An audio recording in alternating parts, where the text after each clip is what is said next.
তুমি দেখছো সে অনলাইন আছে, last seen just now, story upload করেছে 2 মিনিট আগে, কিন্তু তোমার মেসেজটা এখনও সিন না, বা সিন হলেও রিপ্লাই নেই। তখন মাথায় একটাই প্রশ্ন ঘোরে, সে রিপ্লাই দেয় না কেন? আজকে আমরা এই প্রশ্নটার উত্তর খুঁজব, সাইকোলজি দিয়ে আর বাস্তব দিয়ে। Point 1, priority. তুমি তার প্রায়োরিটি না। একটা কঠিন সত্যি বলি, মানুষ কখনোই বিজি না, সে শুধু প্রায়োরিটি অনুযায়ী ব্যস্ত। যদি সে তোমার মেসেজ ইগনোর করে কিন্তু অন্য কারো পোস্টে রিয়্যাক্ট দেয়, স্টোরি দেখে, তাহলে বুঝে নাও তুমি তার লিস্টের টপে নেই। শুনতে খারাপ লাগতে পারে, কিন্তু এটা সত্যি। পয়েন্ট 2, ইন্টারেস্ট কমে গেছে, but doesn't want to lose you completely. অনেক সময় মানুষ পুরোপুরি চলে যায় না, আবার পুরোপুরি থাকে না। সে তোমার সাথে কানেকশন রাখতে চায় কিন্তু এফর্ট দিতে চায় না। এই টাইপ মানুষদের বলে লো এফর্ট অ্যাটাচমেন্ট, মানে তুমি থাকলে ভালো, না থাকলেও খুব একটা যায় আসে না। তাই রিপ্লাই দেরি করে কিন্তু পুরোপুরি ব্লক করে না। পয়েন্ট 3, পাওয়ার গেম, কন্ট্রোল রাখতে চায়। এটা একটু deep psychology.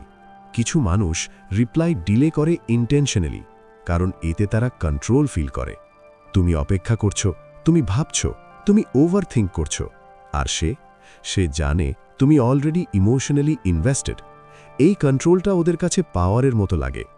Point 4, overthinking trap. সমস্যা আসলে তোমার মাথায়। এখন একটা টুইস্ট, সব দোষ কি তার? না। কখনো কখনো সে হয়তো জেনুইনলি বিজি, কিন্তু তুমি অলরেডি ঘরে নিচ্ছ সে আমাকে ইগনোর করছে। তখন তুমি নিজের মাথায় গল্প বানাও, সে আর আগের মতো নেই, সে অন্য কারো সাথে কথা বলছে। এটাকে বলে ওভারথিঙ্কিং লুপ। একবার ঢুকলে বের হওয়া কঠিন। Point 5, comfort zone. তুমি টু অ্যাভেলেবল। আর একটা রিয়েল রিজন, তুমি সব সময় অ্যাভেলেবল।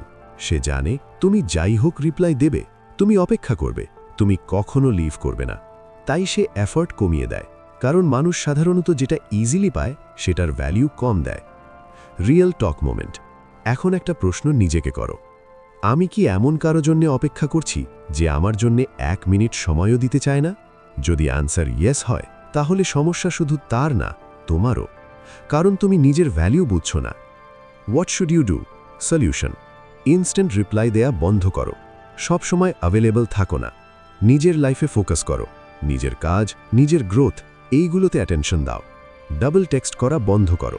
সেই রিপ্লাই না দিলে তুমি কেন বারবার মেসেজ দেবে? Observe, don't chess.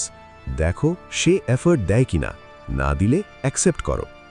শেষ কথা, যে মানুষ তোমাকে সত্যিই চায় সে এক্সকিউজ খোঁজে না, সে টাইম খোঁজে। আর যে রিপ্লাই দেয় না সে শুধু বিজি না, সে ইন্টারেস্টেড না ইনাফ। যদি এই ভিডিওটা তোমার সাথে রিলেট করে তাহলে একটা লাইক দাও, আর এই ধরনের রিয়েল অনেস্ট সাইকোলজি কন্টেন্ট পেতে আমাদের চ্যানেলটা সাবস্ক্রাইব করো। কারণ এখানে আমরা এমন কথাগুলো বলি যেগুলো সবাই ফিল করে কিন্তু কেউ বলে না।